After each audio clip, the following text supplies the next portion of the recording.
सर्वात महत्त्वाची गोष्ट म्हणजे आम्ही अजून मध विक्री करत नाही. त्यामुळे आमच्याकडे मध मिळेल का, तर याचं उत्तर आमचं आता सध्या नाही आहे. काही करू नका, बॉक्स घ्या आता.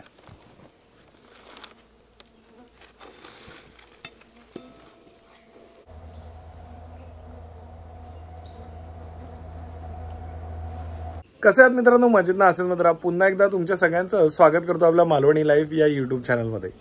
मित्रांनो, स्टिंगलेस हनीबी कन्झर्वेशन म्हणजेच डंकविरहित मधुमक्षिका संवर्धन या संदर्भातला आजचा हा व्हिडिओ आहे. तर ही जी मधुमक्षी आपण जिला म्हणतो ती कुठल्या प्रकारची आहे, कशा प्रकारे ते आपलं घर तयार करते, कशा प्रकारे मध तयार होतो आणि या मधाची किंमत किती रुपये आहे, या संदर्भातली संपूर्ण माहिती देण्याचा आपण प्रयत्न करणार आहोत. मित्रांनो, या व्हिडिओमध्ये आपण मधाची विक्री करणार नाही आहोत. म्हणजे मध जर तुम्हाला खरेदी करायचं असेल तर नक्कीच तुम्ही दिलेल्या नंबरवर कॉन्टॅक्ट करू नका.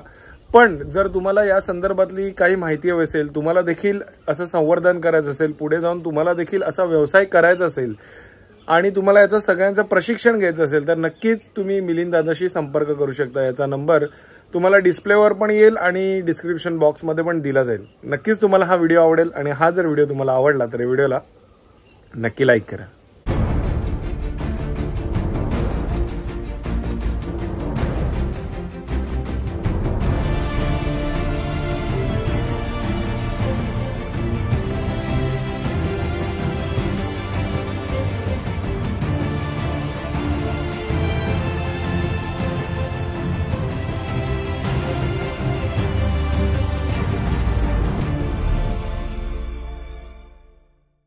नमस्कार, माझं नाव मिलिंद दिगंबर पाटील.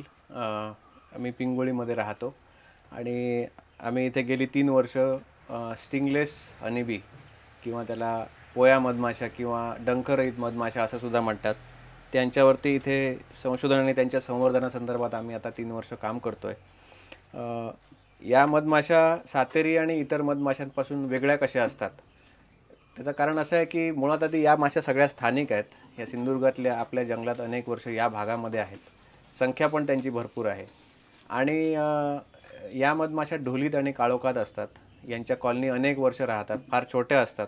आपल्याला माहिती असेल की लाईटच्या मीटरमध्ये किंवा लोखंडी पाईपमध्ये जरासा जरी डिस्टर्बन्स केला तरी त्या पटकन केसात जातात, कानाकडे येतात, डोळ्याकडे जातात, चावायला येतात. पण त्या चावत नाहीत, त्यांना डंख नसतो, पण ते बाईट करू शकतात, तोंडाने चावू शकतात. याच्यामध्ये सुद्धा स्टिंगलेस बीमध्ये सुद्धा आपल्या भागामध्ये जवळजवळ 5-6 प्रकारच्या वेगवेगळ्या स्पीसीज त्याच्यामध्ये प्रजाती आहेत. ढोलीमध्ये या पराग स्वतंत्र साठवतात, मध स्वतंत्र साठवतात आणि त्यांची अंडी पिल्लं जी असतात त्याला ब्रूड म्हणतात. तो ब्रूड एका स्वतंत्र पद्धतीमध्ये क्लस्टर्ड ब्रूड असतो. म्हणजे एखाद्या ठिकाणी असा गोल घट्ट गोळा दिसावा तशा पद्धतीमध्ये लहान लहान लहान कोश करून त्याच्यामध्ये अंडी दिली जातात. सुरुवातीच्या काळामध्ये आम्ही जशी जी यावेळी आपल्याला एखाद्या लाकडामध्ये ती कॉलनी मिळायची, मग ती आम्ही लाकूड आणून ठेवायचो.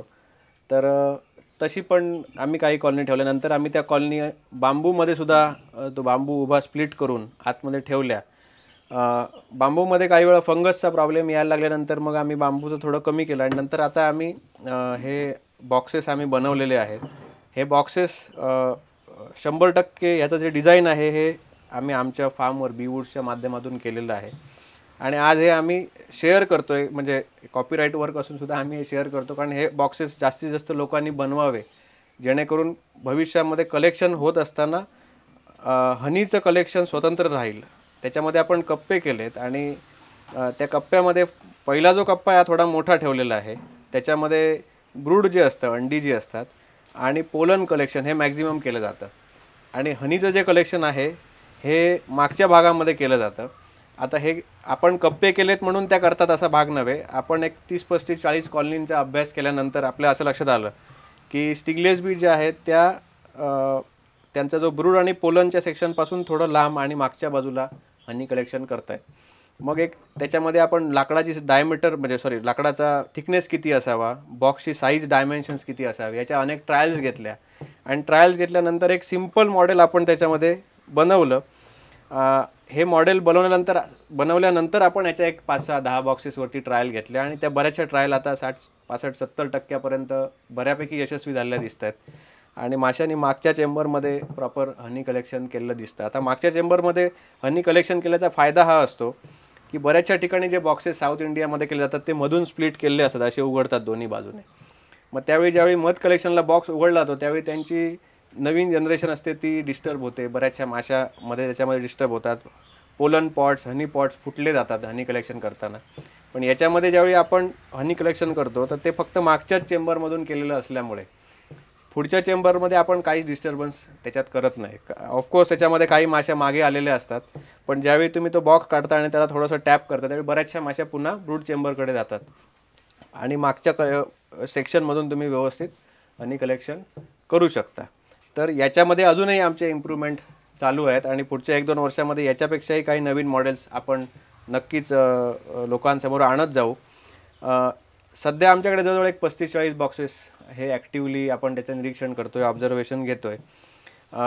आणि कन्झर्वेशन दृष्टीने आपलं काम असं आहे की सध्या जी मोठ्या प्रमाणावरती जंगलतोड होते आपल्या भागामध्ये, कोकणामध्ये वगैरे, तर या माध्यमातून मी शेतकऱ्यांना म्हणा किंवा लाकूड तोड करणारी मंडळी असतील, व्यापारी असतील, त्यांना पण मी आवाहन केलं. बऱ्याचशा लाकूड गिरण्यांना पण मी संपर्क केला की कॉलनी जर डिस्टर्ब स्वरूपात आल्या तर आम्हाला सांगत जा, आपण त्या वाचवू आणि त्यांच्यावर एक्सपेरिमेंट स्वरूपामध्ये त्यांना बॉक्स कसे करावे, काय करावे आणि जास्तीत जास्त लोकांनी ते अडॉप्ट कराव्या. कारण जिथे वन्य प्राणी नुकसानीसारखे विषय असतात तर शेतकऱ्यांना एक अल्टरनेट इन्कम जंगलामधून सुद्धा, कारण या माशा साधारणपणे 300-400 ग्रॅम वर्षाला एका बॉक्समध्ये कलेक्शन होतं आणि रेट म्हटलं तर तो साधारणपणे 5,000 पासून एक 8,000 पर्यंत किलोला मधाला रेट असतो. म्हणजे लोखंड आणि सोन्याचा जसा विषय आहे, लोकल जो सातेरी किंवा मेलिफेरा जातीच्या माशांचा मध असतो हा 200, 300, 400 या रेंजमध्ये तुम्हाला मिळतो, 500 पर्यंत मिळतो. अनेक विविध फुलांमधला जो नेक्टर असतो तो कलेक्ट केला जातो आणि म्हणून त्याच्या मेडिसिनल प्रॉपर्टीज फार जास्त मिळतात. त्यामुळे शेतकऱ्यांना किंवा स्टिंगलेस बी फार्मिंग करू इच्छित असणाऱ्या लोकांना याही पुढे आपण वेगवेगळ्या प्रकारचं नॉलेज देत राहू आणि त्याच्यामध्ये सतत इम्प्रूव्हमेंट्स होत राहतील.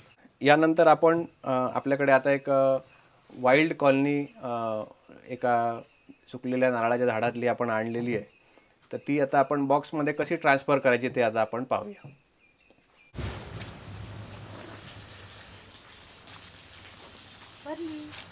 काय करू चालू.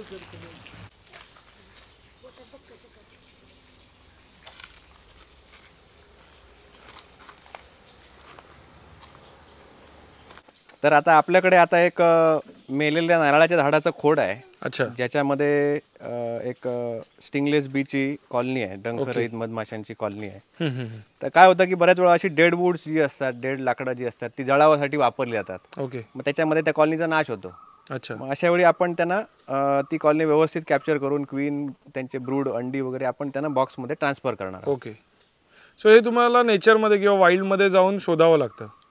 आता कसं आहे, नॅचरली अवस्थेमध्ये जिथे जिथे कॉलनी असतात तिथे ते सेफ असतात. बरोबर. पण ज्यावेळी त्या ह्युमन एन्व्हायरमेंटमध्ये माणसांच्या जवळपास बागांमध्ये किंवा एखाद्याला बाग डेव्हलप करताना झाडं तोडली जातात. बरोबर. किंवा डेड लाकूड असतं ते जळावासाठी वापरलं जातं. मग अशा कॉलनीना खरं म्हणजे मदतीची गरज आहे. बरोबर. ज्या नॅचरली व्यवस्थित आहेत, जंगलामध्ये आहेत, तिथे जंगलातल्या कॉलनीला डिस्टर्ब करण्याची गरज नाही, त्या तिथे व्यवस्थित सेफ असतात. ओके. मग स्पेशली ज्या कॉलनी ह्या डिस्टर्ब एन्व्हायरमेंटमध्ये असतात त्यांना आपण त्यांचं जे घर आहे जे काही कारणाने पुढे तुटणार आहे किंवा त्याला आग लावली जाईल किंवा ते जळावं म्हणून वापरलं जाईल, त्या लाकडातल्या कॉलनी आपण बॉक्समध्ये ट्रान्सफर करून त्यांना पुढे कायम त्यांचं जे लाईफ असेल ते कंटिन्यू करतो. ओके. कॉलनी कॅप्चर करताना कसं असतं, बऱ्याच वेळा किती वेळ लागेल हे सांगता येत नाही. मग काही वेळा लाकूड एकदमच कुसलेलं असेल, खराब असेल तर ते तुमचं अगदी तासाभरात पण होतं. मग कधी कधी 2-2.5 तास, 3 तास पण जातात. त्याचं कारण असं आहे की आपल्याला त्या कॉलनीला वाचवायचं आहे. त्यामुळे त्याच्यातले जे प्रत्येक घटक आहेत, माश्या आहेत, त्यांची पिल्लं आहेत, अंडी आहेत, पोलन कलेक्शन, जो पराग गोळा केलेला आहे, ह्या सगळ्या गोष्टी आपल्याला केअरफुली हँडल कराव्या लागतात. त्यामुळे वेळ बराचसा लागू शकतो. तर आता पहिली गोष्ट कशी असते की ज्या ॲग्रेसिव्ह माश्या असतात, म्हणजे यांना स्टिंगलेस म्हणतो आपण, कारण त्यांच्यामध्ये तो डंख नसतो किंवा डंख असतो पण तो डंख त्या मारू शकत नाहीत आणि त्याच्यामध्ये विष वगैरे असं नसतं जसं आग्या माशांमध्ये वगैरे असतं. मात्र या माश्या चावतात, त्या बाईट करू शकतात. अच्छा. आणि बाईट केल्यानंतर आपण रिफ्लेक्स ॲक्शन प्रमाणे पटकन असं गालावर हात मारणे किंवा काय करणे असं होतंच. मग त्यावेळी त्या माश्या लहान असल्यामुळे त्या मरू पण शकतात. बरोबर. आपला मोटिव्हच त्यांच्या कन्झर्वेशनच्या दृष्टीने काम करत असल्यामुळे ज्या ॲग्रेसिव्ह माश्या असतात पहिल्या, ज्यावेळी तुम्ही हा लाकूड ठोकाल किंवा काय कराल, आता तुम्हाला दिसेल की त्या बाहेर येतील आणि त्या आपल्या कॉलनीला डिफेंड करण्याचा प्रयत्न करतील. मग अशा वेळी आपल्याला त्या ज्या ॲग्रेसिव्ह माश्या आहेत त्या आपण अशा बाटलीमध्ये सुरुवातीला त्यांना आपण हे करतो, ही बाटली एका बाजूने कापलेली आहे अच्छा आणि त्याला एकदम पातळ सुती कपडा लावल्यामुळे त्याच्यामध्ये एअर सर्क्युलेशन व्यवस्थित राहील, थंडावा राहील ओके आणि त्या माशांना आतलं एन्व्हायरमेंट हीट होणार नाही. ओके. मग त्या माशा आपण पहिल्यांदा या बाटलीमध्ये घेऊ अच्छा. आणि त्यानंतर त्या शांत म्हणजे ज्या डिफेंडर आहेत, जे सैनिक आहेत, ते ह्याच्यामध्ये आल्यानंतर आपल्याला कॉलनी पुढे स्प्लिट करून ट्रान्सफर करताना सोपं जाईल. ओके. आता तुम्ही बघू शकता की ज्या गार्ड बीज असतात, ज्या ॲग्रेसिव्ह मासे असतात, त्या पहिल्यांदा आता बाहेर यायला सुरुवात झालेली आहे. अच्छा. आता जे बाटलीचं टोक आहे ते आपण त्यांच्या डोअरवर लावलं. हां, ते त्यांच्या गेटकडे आपण ठेवलेलं आहे. ओके. मग आता जरा थांब. आता तुम्हाला इथे दिसेल की या सगळ्या गार्ड बीज आहेत, ज्या कॉलनीला डिफेंड करण्यासाठी त्यांना असं वाटलं की आता कॉलनीवर हल्ला झालेला आहे आणि म्हणून त्या कॉलनीला प्रोटेक्ट करण्यासाठी आता बाहेर यायला लागलेले आहेत. ओके. जरा मार. आता ह्या आपल्याला बाईट करू शकतात. हो, बाईट करतात. या स्टिंगलेस बी मध्ये पण बऱ्याचशा जाती आहेत. ओके. आता त्या काही जाती ह्या फार ॲग्रेसिव्ह असतात. अच्छा. मग त्या काय करतात, त्या बाईट करतात, मग हातावर रॅशेस वगैरे काही वेळा येतात. आता ही आपण जी कॉलनी ट्रान्सफर करतो ही ॲग्रेसिव्ह नाही आहे बरोबर तेवढी, आणि त्यांचं बाईट वगैरे एवढं काही हे नसतं तेवढं, पण तरी माशांना डिस्टर्ब होऊ नये म्हणून आपण गार्डना जास्तीत जास्त जेवढ्या माशा वाचतील त्याला आपण प्राधान्य देतो. बरोबर.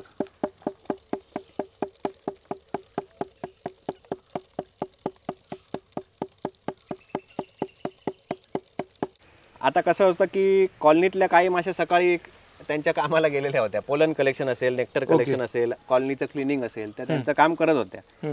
मग आता ज्यावेळी आपण हे काम करायला सुरुवात केली, बाटली इथे लावून द्यावी, त्यांना ते थोडंसं शेक केलं, त्या ॲग्रेसिव्ह माशा बाहेर आल्यानंतर त्यांनी त्यांचा जो फेरामोन, जे गंध असतात, स्मेल्स, ते सोडायला सुरुवात केली की आपल्या कॉलनीला आता इथे त्रास होणार आहे किंवा त्रास होतोय.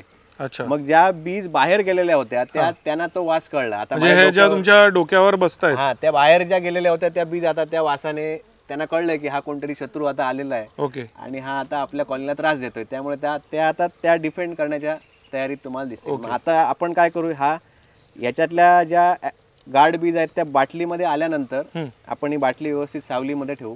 ओके. आणि नंतर आम्ही आता ज्याला बीवेल म्हणतात, म्हणजे जी जाळी असते डोक्यात, ती घालू आणि मग पुढचं जे काम असेल ते आम्ही करू. ओके.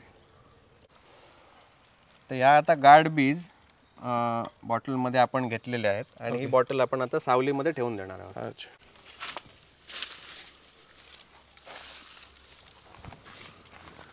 खूप आहेत माझ्या डोक्यावर रे. हा, जरा मला जाळी दे.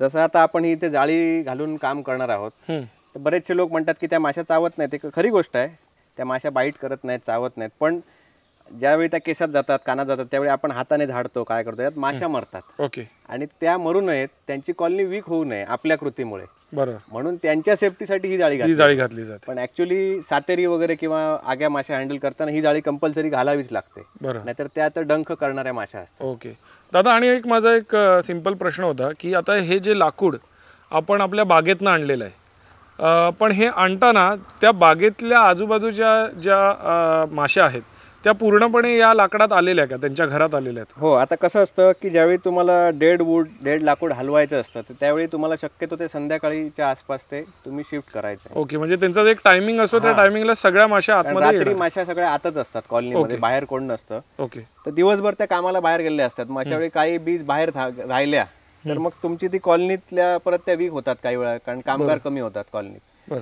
त्यामुळे ज्यावेळी तुम्हाला कॅप्चर करायचा विषय असतो आमच्याकडे, त्यावेळी आपण त्या संध्याकाळी त्या रिलोकेट करतो. आता कसं असतं, लाकडाच्या मजबूतीप्रमाणे आपल्याला ते लाकूड कुठे स्प्लिट करायचं आहे, कुठे किती ताकदीने त्याला फोडायचं आहे, छन्नीचा वापर करायचा आहे, कुऱ्हाडीचा वापर करायचा आहे, कटर मशीनचा वापर करायचा आहे, हे आपल्याला अनुभवातून हळूहळू समजू लागतं. म्हणजे जसे आपण जास्तीत जास्त कॉलनी ट्रान्सफर करायला लागतो तसं ते कळत जातं. तर आता हा नारळाचं झाड असल्यामुळे आणि हे मेलेलं असलं तरी अजून काही ठिकाणी त्याच्यामध्ये जरा ओलसरपणा आहे. अच्छा. मग अशा वेळी ते कुऱ्हाडीने पटकन फुटतं. अच्छा. छन्नीमध्ये काय होतं, ते चिकटून बसतो भुसा. बरं. मग आपण आता हे कुऱ्हाडीने फोडणार आहोत. ओके. पण किती ताकदीने मारायचं म्हणजे आतली कॉलनी पण डिस्टर्ब होणार नाही, त्याला पण डॅमेज होणार नाही, प्लस हे लाकूड पण व्यवस्थित फुटेल. तर ते आता आपण इथे फोडून घेणार आहोत. आता तुम्हाला असंही दिसेल की माझ्या आसपास मासे आहेत, पण आमचा जो बाळू आमच्या सोबत आहे, बाळू दादा, तो आता आपल्याला या कामात मदत करेल नक्कीच. पण त्याच्या अंगावरती मासे जात नाहीये. त्याचं कारण असं आहे की त्या माशांनी माझ्या चेहऱ्याच्या आसपास जे फेरामोन्स किंवा जो स्मेल सोडले आहेत, त्यामुळे ज्या माशा ॲग्रेसिव्ह झाल्या आहेत त्या माझ्याचकडे येत आहेत. अच्छा. हां, त्याच्यात जवळ त्या गेलेल्या नव्हत्यामुळे त्याच्यामुळे त्याला त्यांनी टार्गेट म्हणून पकडलेलं नाहीये. ओके. येस.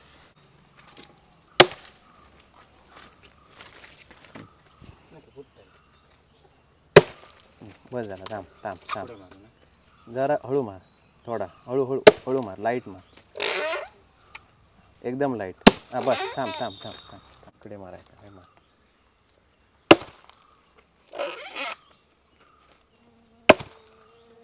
क्रॅक गेलो.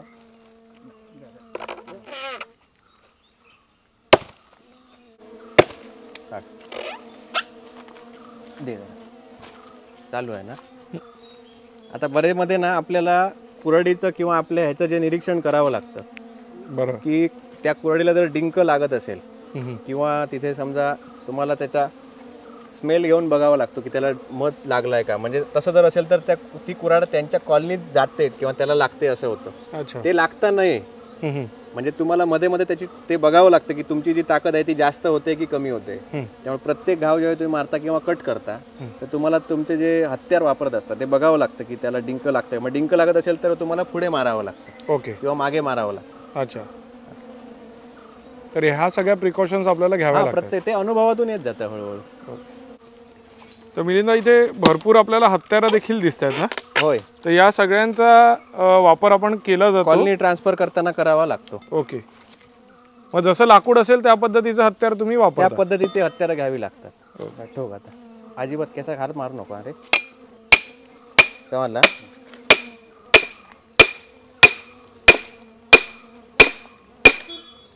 मार.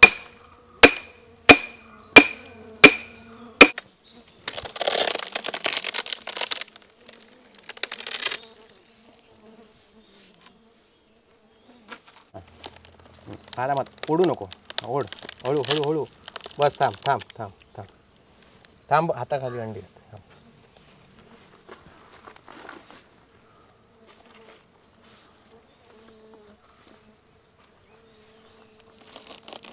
थांब थांब. ओढ. थांब थांब थांब. कोळी.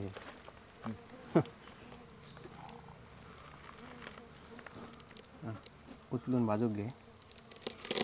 त्याच्यात राणी आहे का बघ. थांब थांब थांब. पिळवू नको. खाली बघ. खाली लक्ष ठेव. पडाक देऊ नको. उचला. खाली पडत तर बघा. इकडे ठेव. बघ जरा त्याच्यात. या दाखवतो आता. ओके. क्लोजअप घेतात तर चालेल. हां. आता ही जी नैसर्गिक रचना दिसते तुम्हाला इथे कॉलनीची, हा जो पिवळ्या कलरचा जो आहे हा सगळा पराग आहे. म्हणजे पोलन ग्रेन्स. अच्छा. हां. निसर्गामध्ये फुलांमध्ये जाऊन त्यांनी जी त्यांची अनेक वर्षाची मेहनत आहे. म्हणजे तुम्हाला कॉलनी एवढीशी दिसत असली बरं, तर या माशांच्या दृष्टीने ही कदाचित 1-2 वर्षाची 3 वर्षाची पण कॉलनी असू शकते. ओके. हां. तर हा सगळा पराग आहे. परागच्या नंतर हा थोडासा इथे डार्क ब्राऊन कलरचा तुम्हाला पोर्शन दिसेल. हा जो खाली दिसतोय डार्क ब्राऊन, हा सगळा हनी आहे. अच्छा. म्हणजे त्यांनी नेक्टर गोळा केला आणि त्यांच्या पोटामधल्या वेगवेगळ्या एन्झाईम्सचा वापर करून त्यांनी हा मध बनवून हा स्टोअर करून ठेवलेला आहे. अच्छा. तर ही अंडी असतात. अच्छा. हां. तर अंड्यांमध्ये 2 प्रकार असतात. ही जी असतात थोडी एकदम डार्क ब्राऊन दिसतात, ही नवीन अंडी असतात. ओके. आणि लाईट ब्राऊन असतात ती जुनी अंडी असतात. अच्छा. हां. मग आता त्याच्यामध्ये आपल्याला काय करायचं आहे की ह्याच्यातले अजूनही घटक आपण समजून घेणार आहोत. ओके. पण पहिल्यांदा आता आपण ही कॉलनी व्यवस्थित काढून याच्यामध्ये जी राणी माशी आहे ती नक्की कुठे आहे हे केअरफुली बघू. आणि त्यानंतर तिला आपण बॉक्समध्ये ट्रान्सफर करू. त्याची अंडी ट्रान्सफर करू. अच्छा. आणि ट्रान्सफर करताना आपण एक एक मुद्दा बोलत जाऊ. मिलिंदा, सर्वात पहिलं आपण काम करतोय ते राणी माशी शोधण्याचं. बरोबर ना. आणि आता तेच काम पहिलं आता आपलं चालू आहे. होय. तर आता ही कळते कशी की राणी माशी कुठे बसली आहे किंवा ती कुठे आहे? आता बऱ्याच वेळा काय असतं की ती ब्रूडच्या आसपास असते, म्हणजे अंड्यांच्या आसपास असते. अच्छा. पण ती प्रत्येक वेळा तिथेच असेल असंही सांगता येत नाही. ती कदाचित कॉलनीत पुढे मागे कुठेतरी इन्स्पेक्शनला गेलेली असू शकते. अच्छा. मग अशा वेळी कसं आहे की तुम्हाला म्हणूनच त्याला वेळ लागतो, म्हणजे तास दीड तास कशाला म्हटलं मी मगाशी की तुम्हाला ते फार केअरफुली बघावं लागतं, कारण तिला डॅमेज करून तुम्हाला चालूच शकत नाही ना. बरोबर. याच्यातली समजा एखादी माशी काही कारणाने जर काही प्रॉब्लेम झाला तर ठीक आहे, पण राणी माशी तुम्हाला ती क्वीनच आहे, त्याच्यामुळे तिच्यासाठी तुम्हाला शोधायला फार वेळ लागतो. पण जसं अटॅक करायला इतर माशा बाहेर आल्या किंवा आता इतर माशा गोंगावत आहेत, होय, तर तशी राणी माशी का नाही येत बाहेर? राणी माशीला मुळात आधी उडता येत नाही. स्टिंगलेस बीच्या ज्या माशा असतात तिला उडता येत नाही. अच्छा. तिला डंख नसतो. ओके. त्यामुळे तिला प्रोटेक्टिव्ह मेकॅनिझम असं काही फार दिलेलं नाहीये निसर्गाने. बरोबर. किंवा ती स्वतः जाऊन काही करेल का, ती राणी आहे हो शेवटी. बरोबर. राणी निवांत आराम करेल. हा, आणि ती सगळं फक्त आतली ती क्वीन असल्यामुळे ती ती त्या पद्धतीतच तिचं बिहेवियर असतं. उचल. मिलिंद, फार शिताफीने आपण आता हे सगळं काढतोय, पण अनावधानाने जर समजा राणी माशीचा मृत्यू झाला तर दुसरा ऑप्शन काय असतो त्याच्यासाठी? आता कसं असतं, ही जी अंडी असतात त्याच्यामध्ये तुम्हाला राणी माशीचं अंड आहे का ते पण बघावं लागतं. अच्छा. मग आता हे तुम्हाला इथे दिसेल. आता हे जे अंड आहे, ओके, हे इतर अंड्यांपेक्षा तुम्हाला हे मोठं दिसतंय. हे राणीचं अंड आहे. अच्छा. याला क्वीन सेल असं म्हणतात. ओके. तर क्वीन सेल जर असेल तर तो एक सेफर साईड तुम्हाला राहतो, म्हणजे जर क्वीन काही कारणाने चुकून डॅमेज झालीच. अच्छा. म्हणजे आजपर्यंत जे काढलंय त्याच्यामध्ये 2% फक्त आम्हाला ती क्वीन मिळालेली नाहीये. बरं. कारण आमचं टार्गेटच हे आहे की कमीत कमी डिस्टर्बन्स ठेवून क्वीन पहिली शोधणे. बरं. त्यामुळे क्वीन शक्यतो डिस्टर्ब होत नाही, म्हणजे त्याला वेळ लागतो. अच्छा. आणि जर काही कारणाने ती मिळालीच नाही किंवा अंड्याबरोबर गेली किंवा तिची डेथ झाली चुकून, तर क्वीन सेल फार महत्वाची. अच्छा. मग याच्यातून परत नवीन राणी तयार होते आणि ती कॉलनी पुढे कॅरी होते परत. ओके.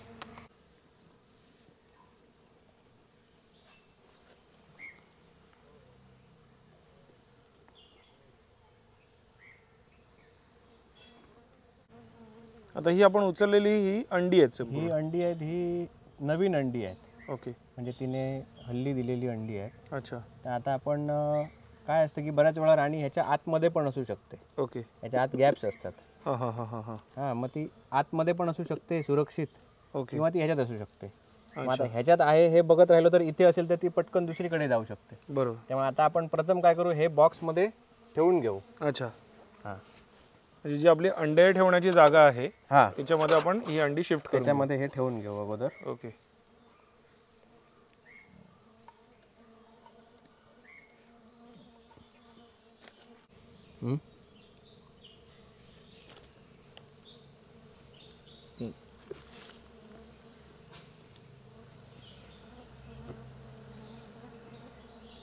राणीचा शोध आपला चालूच आहे, पण तोपर्यंत या अंड्यांमध्ये इथे तुम्हाला दिसेल की जसं मगाशी मी सांगितलं क्वीन सेल्स, ती आपल्याला याच्यामध्ये आहेत. अच्छा. त्यामुळे तो एक सेफ आपण आता झालेलो आहोत. म्हणजे जरी आपल्याला नाही मिळत तरी राणीची अंडी आहेत, 1-2 अंडी आहेत त्याच्यात. अच्छा. त्यामुळे ही कॉलनी व्यवस्थित सर्व्हाइव्ह करणार आहे पुढे. पण आपण अजून तिला बघू, म्हणजे ओरिजिनल राणी जी आहे तिला बघूया.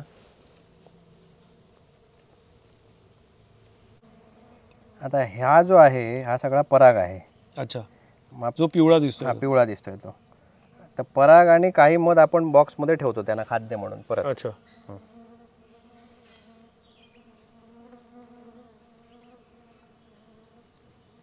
म्हणजे ज्या कंपार्टमेंटमध्ये आपण अंडी ठेवली आहे, होय, त्याच कंपार्टमेंटमध्ये आपण पराग आणि मध देखील ठेवलेला आहे.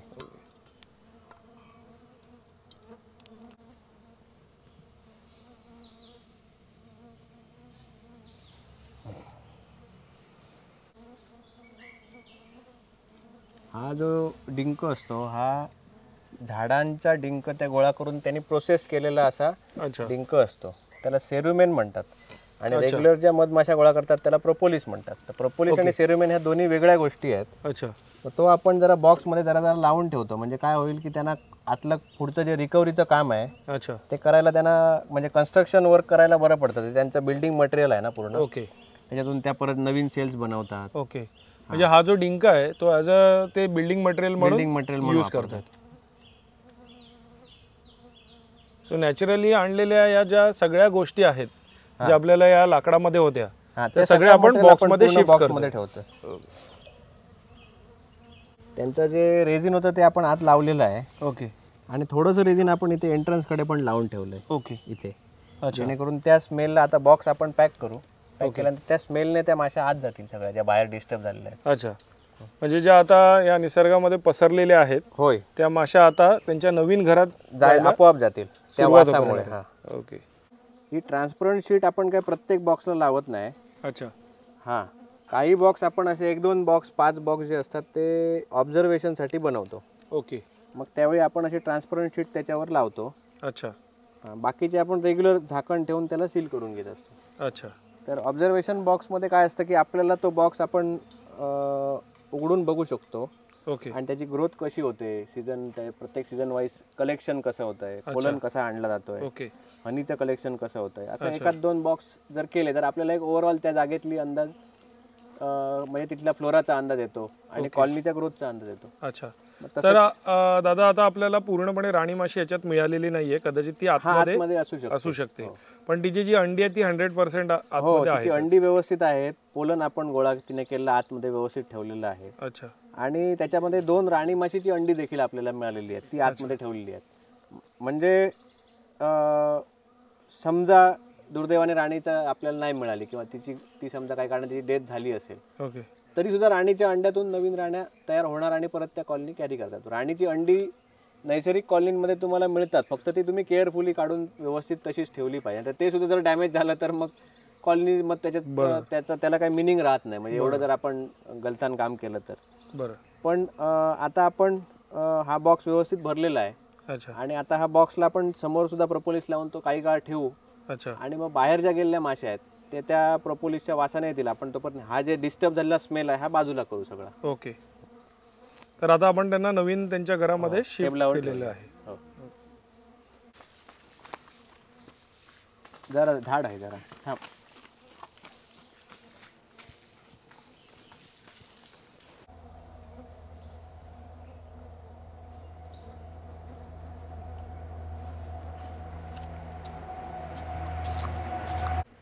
आता आपण तो प्रोपोलिस लावून ठेवल्यानंतर ज्या माश्या डिस्टर्ब झालेल्या होत्या ते त्यांच्याकडे त्या स्मेलच्याकडे ते आकर्षित व्हायला लागलेले आहेत. ओके. आणि त्या आता सगळ्या त्या बॉक्सकडेच्या दिशेने आतमध्ये जायला लागलेले आहेत. अच्छा. तर आता साधारण दुपार असल्यामुळे अजून त्यांच्याकडे अर्धा दिवस वेळ आहे आजच्या दिवसाचा. मग त्या अर्ध्या दिवसामध्ये काय करतील की जो आतमध्ये जो डॅमेज झालेला पोर्शन आहे किंवा काही अंडी जर चुकून खराब झालेली असतील, ओके, किंवा जो पोलन आतमध्ये पडलेला आहे ट्रान्सफर करताना, किंवा हनी मध कुठेतरी थोडा गळलेला असेल, तर त्या सगळ्या गोष्टी त्या रिपेअरिंगच्या कामाला, रिकव्हरीच्या कामाला, रिबिल्ड करायला सगळ्या त्या लागतील. अच्छा. आणि आता हे रिबिल्डचं काम आणि क्लिनिंगचं काम पुढचा 1 आठवडा 15 दिवस त्यांचं चालू राहील. अच्छा. म्हणजे नवीन ट्रान्सफर केलेल्या कॉलनीला साधारणपणे 15 ते 20 दिवस पूर्ण पूर्ववत व्हायला जातात. अच्छा. आणि ती पूर्ववत झाल्यानंतर त्याच्यामध्ये राणी जर आतमध्ये आता आलेली असेल तर ती लगेच अंडी द्यायला सुरू करेल. बरोबर. आणि नवीन चालू होईल. किंवा मग राणीचे जे सेल्स आहेत, राणी कोश नवीन आहेत, तर त्याच्यातून राणी बाहेर यायला अजून काही काळ जाईल, तसं जर असेल, जर राणी नसेल तर. पण ती कॉलनी आता व्यवस्थित, म्हणजे जेवढे त्याच्यामध्ये संख्या आहे कामगारांची ती बघता नक्कीच 800 ते 1000च्या आसपास ही संख्या दिसते आता प्राथमिक. तर त्याच्यावरून ती कॉलनी ते लवकर रिकवर करतील, कदाचित आठवड्याभराच्या आतही रिकवर होईल. आणि मग ती परत कॉलनी ह्याच बॉक्समध्ये आता कायमस्वरूपी व्यवस्थित राहील आणि तिचं पुढचं जे प्रजनन आहे ते चालू करेल. तर आता आपण थोडा वेळ आपल्या ज्या हाताला जो स्मेल लागलेला आहे किंवा आता इथे जो वातावरणातला स्मेल आहे, तर आपण थोडा वेळ बाजूला जाऊया. ओके. मग ज्या माश्या अजून डिस्टर्ब आहेत त्या व्यवस्थित कॉलनीमध्ये जातील थोड्या वेळ. त्यांचं काम चालू पण असेल, तुम्हाला दिसतील आत जात आहेत, बाहेर येत आहेत.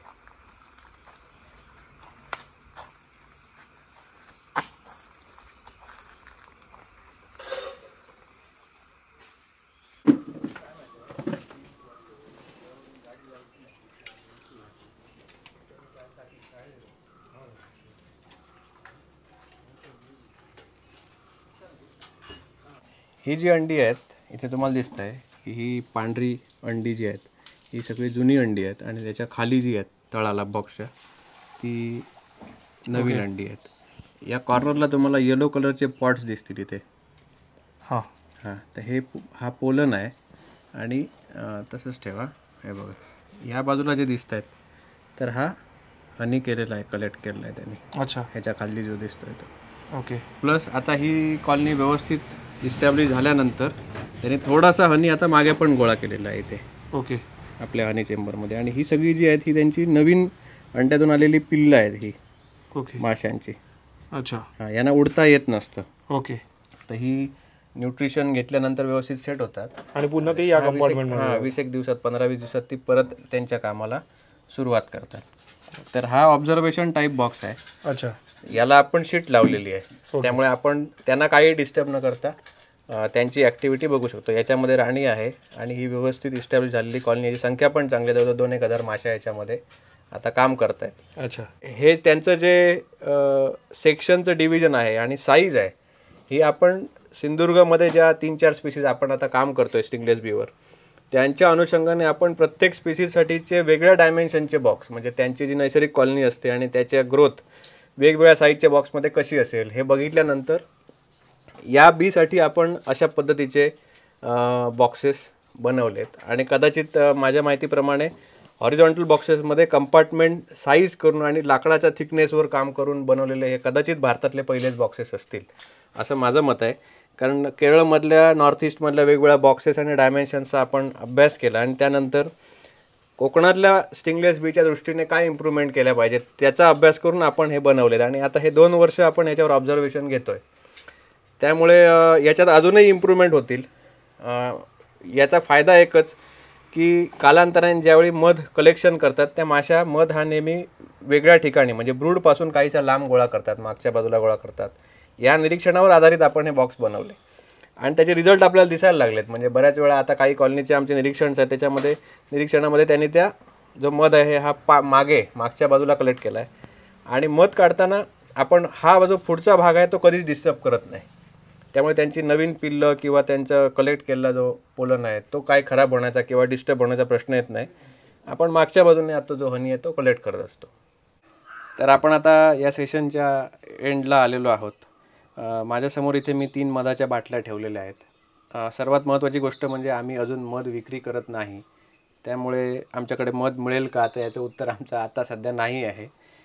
पुढच्या काही वर्षामध्ये आपण तो नक्कीच लोकांपर्यंत सुरू करणार आहोत. ऑनलाईन मार्केटचा पण आपण वापर करू. पण आता ह्या ज्या सगळ्या वेगवेगळ्या बॉटल्स आमच्याकडे आहेत या सगळ्या एक्सपेरिमेंटल पर्पजसाठी आपण ठेवलेल्या आहेत. त्याच्यामध्ये कलरचे जे आहेत, टेस्ट आहेत, फ्लेवर वेगवेगळे येतात. तो मध जसा वयाने जसा वाढत जातो तसं त्याचा फ्लेवर बदलत जातो. या मधामध्ये तुम्हाला दिसेल हा एकदम डार्क ब्लॅक कलरचा मध आहे, तर हा थोडासा लाईट ऑरेंज कलरचा आहे, हा थोडासा चॉकलेट कलरचा आहे. पण त्याच्यामध्ये कलरप्रमाणे, वयाप्रमाणे, माशांप्रमाणे त्याची टेस्ट बदलते. 1-2 कॉलनी 4 कॉलनीचा मध आपण कधी मिक्स करत नाही. प्रत्येक कॉलनीचा मध आपण वेगळा पॅक करतो जो त्याच्यात आहे तो, कारण त्याच्यामध्ये एन्झाईम्स वेगवेगळी असतात आणि त्या एन्झाईम्स एजिंगप्रमाणे, कारण जर तो मध मिक्स केला त्याची चव बदलते आणि तो खराब होतो असंही आम्ही बघितलं. त्यामुळे मग आम्ही तो मिक्स करायचा बंद केला आणि प्रत्येक कॉलनी जेवढा मिळेल तर तो स्वतंत्र पॅकिंग करतो. याच्या मेडिसिनल प्रॉपर्टीज फार जास्त असतात. लहान मुलांमध्ये बऱ्याच वेळा डॉक्टर सांगतात की तुम्ही मध देऊ नका जो बाकीचा असतो तो, एकदम लहान 1-2 महिने 4 महिन्याच्या मुलांना. पण स्टिंगलेस बीचा मध हा एकच असा मध आहे जो अगदी जन्मल्यानंतर काही दिवसात सुद्धा तुम्ही दिला तरी काही अपाय होत नाही लहान मुलांमध्ये, कारण याचा प्रयोग मी माझ्या स्वतःच्या मुलीवर केला. तर आपल्याकडे काही सिंधुदुर्गात अशा जाती आहेत की अगदी काही आजी आजोबा आजही सांगतात की जन्मल्यानंतर पहिली आंघोळ होण्याच्या आधीसुद्धा त्याच्या तोंडाला तुम्ही जिभेवर एक मधाचा थेंब लावला पाहिजे. तर तो सुद्धा स्टिंगलेस बीचाच मध म्हटला जातो. आणि आयुर्वेदिक बऱ्याचशा गोष्टींमध्ये जो मध किंवा हनी हा स्थानिक मधमाशांचा किंवा ढोलीत राहणाऱ्या मधमाशांचा जो हनी आहे, लोकल कोकणामध्ये सुद्धा जे आयुर्वेदिक औषधोपचार करतात ते सुद्धा अशाच पद्धतीचा हनी रेकमेंड करतात जो म्हणजे विशेषतः ढोलीतल्या माशांचा आहे तो. तर अशा पद्धतीमध्ये पुढील काही वर्षामध्ये आपण त्याच्यावरती काम करू.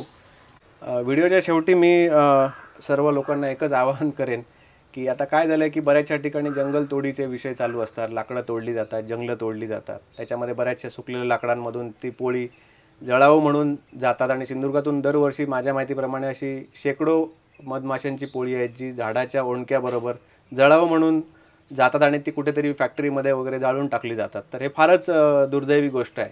तर आम्ही बी वूड्सच्या माध्यमातून कन्झर्वेशनच्या दृष्टीने अशी एक ॲक्टिव्हिटी आता गेली 2 वर्ष करतो आहे की वेगवेगळे लाकूड तोडणारी मंडळी असतील, लाकडाच्या गिरणी असतील, काही असे लोक असतील, शेतकरी असतील, तर त्यांनी आम्हाला फोन केला तर आम्ही त्यांना त्याच्यात जो कॉलनीत मध मिळेल तो त्यांनाच काढून देतो आणि ती जी अंडी ब्रूड आहे ती आम्ही इथे संशोधनासाठी इथे घेऊन येतो आणि बॉक्स डिझायनिंगचं काम इथे चालतं. बॉक्स डिझायनिंग बरोबर त्या कॉलनी ची ग्रोथ असेल किंवा त्याच्या बाकीचे बायोलॉजीचे स्टडी असतील, कोकण कृषी विद्यापीठाबरोबर आपण आता एक टायअप करून त्यांच्याबरोबर सुद्धा काही प्रयोग आपले चालू आहेत.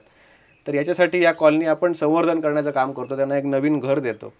तर कृपया कोणालाही म्हणजे अगदी लोखंडी पाईपमध्ये वगैरे पण बऱ्याच ठिकाणी या कॉलनीज सापडतात, पण त्या लोखंडी पाईपमधल्या कॉलनी काढता येत नाही आणि त्या सोप्या नसतात. त्याला ट्रॅप नेस्ट वगैरे करून बऱ्याच वेळा त्या डिस्टर्ब होतात, माकड वगैरे प्रॉब्लेम करतात. पण लाकडाचे ओंडक्यात जर कॉलनी असतील, सुकल्या लाकडामध्ये जर कॉलनी असेल तर त्या नक्की आपण रेस्क्यू करतो.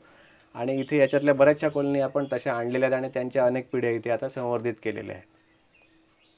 तर मित्रांनो, स्टिंगलेस बीबद्दल किंवा त्याच्या संवर्धनाबद्दलची संपूर्ण माहिती तुम्हाला या व्हिडिओद्वारे मिळाली असेल.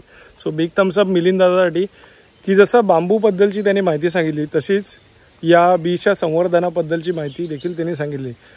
अजूनही या ठिकाणी विक्रीसाठी मध अवेलेबल नाही आहे, पण तुम्हाला जर काही इन्फॉर्मेशन हवी असेल किंवा तुम्हाला याचा अभ्यासासाठी यायचं असेल तर नक्कीच खाली आलेल्या नंबरवर तुम्ही मिलिंद दादाशी संपर्क साधू शकता.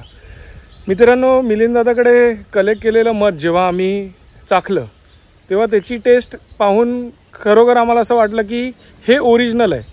आपण जेव्हा बाजारात जे मध घेतो त्याच्यामध्ये किती असे घटक डुप्लिकेट पद्धतीने बनवलेले असतात, तर त्याची टेस्ट ही टोटली वेगळी असते, पण आपल्या जिभेला त्या टेस्टची सवय झालेली असते. सो नक्कीच या सगळ्या गोष्टींचा अभ्यास करण्यासाठी तुम्ही मिलिंद दादाशी संपर्क साधा. मित्रांनो, हा जर व्हिडिओ तुम्हाला आवडला असेल तर या व्हिडिओला नक्की लाईक करा.